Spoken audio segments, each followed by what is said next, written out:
meu quintal. Foi uma loucura, mas foi legal. E a galera compareceu. Quando dividiram o boi, ninguém se deu. Olha só que coisa estranha. Tinha barbado levando linguiça, mulher casada levando picanha, mas tinha rico levando filé. E o pobre leva o que quiser. Chupa molho, maminha e fraldinha. Eu levei pra casa da minha vizinha. Mas a parte do boi que eu mais gosto, se meter a mão, eu fico zangado.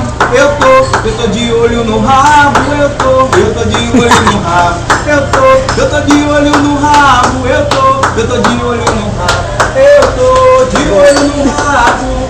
Eu tô de olho no rabo. Vamos matar. Mataram um boi no meu quintal. Foi uma loucura, mas foi legal. E o André compareceu. Quando dividiram, ninguém se deu. Olha só que coisa estranha.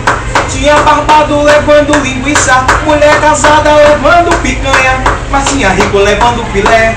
E o pobre leva o que quiser.